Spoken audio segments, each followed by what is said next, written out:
Hello, Just Too Good here. Today we're taking a look at the LEGO Hidden Side Graveyard Mystery Set with 335 pieces. 4 minifigures if you count that skeleton, or even 4.5 if you count that statue. And it retails for $30 in the United States. We're going to start with Mr. Branson because the characters that get ghoulified are a lot more unique to each of these sets than the main characters. Not saying those aren't awesome as well, but this guy has a new face print, new torso, and new legs, all exclusive to this set. That face print is going to be super useful.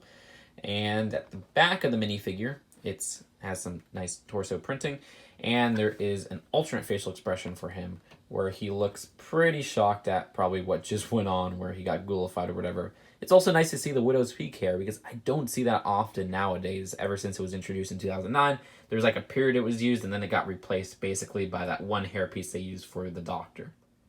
And the ghoulified Mr. Branson is awesome. I love this new hairpiece, which this is the cheapest set to get it in besides that juice bar set, which we don't know the price of or even where it's going to be available to. The only other set this comes in this first wave is the big school set. So that's really cool to get, and I hope it comes in some other colors, though I doubt it ever will. And the design of this also has a face print that actually isn't too exclusive. It comes in a lot of the Hidden Side sets, unfortunately, but that's not a big deal. Here is Parker. This design comes in about half the sets, give or take, with the face print, with the torso print. Actually, what's funny is the torso legs are all the same as the other $30 set, but the face is different from that one, so they kind of varied it up if you bought 2 of the sets. Now, the design for the phone is the same as every set she comes in with the 1x2 print. Still love this new dual molded hair hat combo, and at the back, she has some back torso printing as well as an alternate face where she looks kind of shocked, if you ask me. Jack is also kind of the same variant as Parker, where the other $30 set has the same look, but a different face. The printing and everything comes in about half the sets. Same phone as all the sets with Jack. Still love this dual molded hat hoodie combo, which is really cool. And at the back, you have those stripes as well as an alternate face where he looks very determined to catch those ghouls. Sometimes I don't really show them off as minifigures, but here is a basic skeleton. Like how that key is in spring green. Haven't really seen it in that color before. And of course we have Spencer the dog, which I still really like that new piece they used for him and how they got the coloring down with the clear base and then that white kind of dual molded in. As for the build for the graveyard, and keep in mind we're not looking at the app since the app hasn't released yet, this is just one put together build. There's no thrown in vehicle or anything like that, which I do like. I like how they just focused on a solid playset build. And there's lots of nice detailing, not only with the scenery, but with some play features and some hidden secrets. First, we'll start to the left with these nice gate pieces. Those are really cool to get. And on the sides there's some stickered little roof bricks. And there's another one at the opposite side as well with a very similar design on there. I also like how even at the back of the build, they still top off some scenery with some little branches.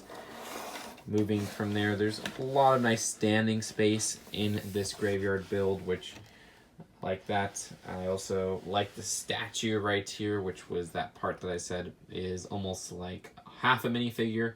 And that design actually uses a piece that's fairly new with that new-ish Karen hairstyle piece, as it's called in the LEGO fan community.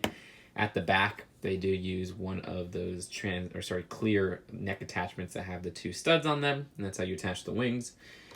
At the bottom, nice stickered piece right here, and that is actually a play feature where if you twist the statue, it reveals some of these colored tiles, and that is something that interacts with the app, so you'll have to use the app to discover what's going on there.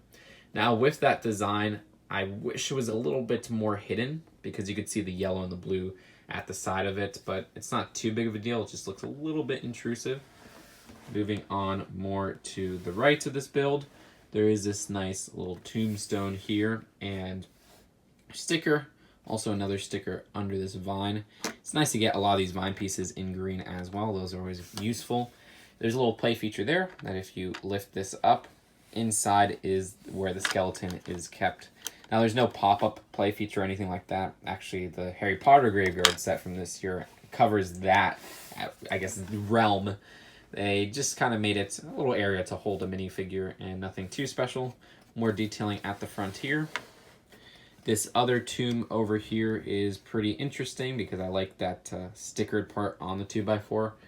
And you can lift it up.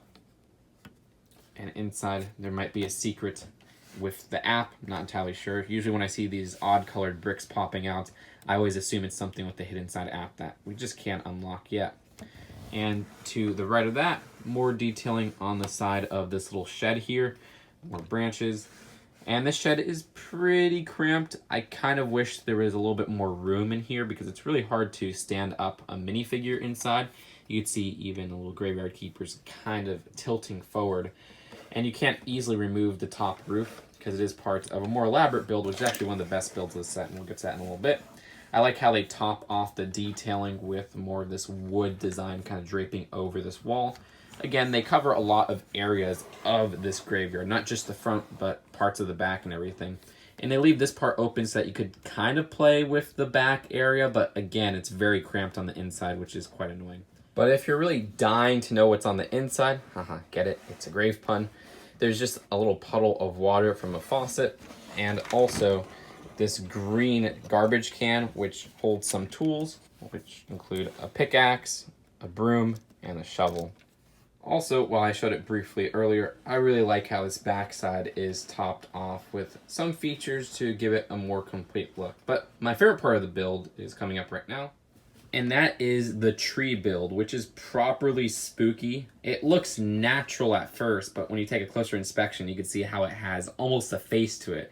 And it's built in this diagonal way where it just kind of fits onto a slot they made with the rotating plate piece.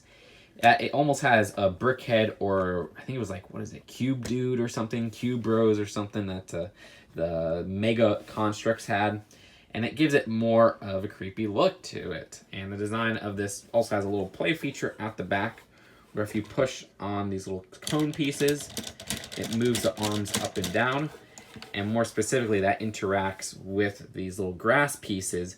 And it's nice to see the grass builds used in a different way, where they actually attach it via a pole connection using the hole in the middle and those stamp pieces. And those will move up and down along with the arms. So that's just a really cool little play feature. Beyond that, though, at the tree's top, there's some nice detailing with all these branches. But that's really it for the build of this set. Let's take a look at the packaging and then the final verdict. The box for this is that long $30 box size we've grown to know and love. The instructions for this set actually have an ad for the other sets. I'm so proud. It's at the end here. I'm trying to find it. There you go. Look at that. Actually has it. I don't know why the other 3 sets I reviewed don't have this, but that's awesome to see. So overall, while the location of a graveyard may not be unique to the world of LEGO, the hidden side graveyard is great in its execution. Not only is it nice design from the front, but also the back has a great level of scenery to it. I also appreciate how this is a full play set. They don't throw in a vehicle or shoehorn it in. No, this is just something that they thought out. They put some great scenery, they put some great stickers in here, they put some great play features for those who don't really care about the app, like the tree, like some of the hidden features throughout the graveyard. And all that I really appreciate, because we're in a day and age where we don't get too many play sets. We get a lot of sets mainly focusing on vehicles, and this is one that's really fun to not only display but play around with. I also love the Mr. Branson minifigure altogether. I like how his human face is unique. That could be very useful. Beyond that, though, there are some little complaints. I don't like how the colors are bleeding through here. I don't like how the shack is very, very cramped. But that's really all I have to complain about. I'd give this set an A for $30. I think it's an excellent value. I think it's a really fun set for all ages, and I highly recommend it. So that's it for now. Hope you guys enjoyed this video, and I'll see you guys later. Peace out.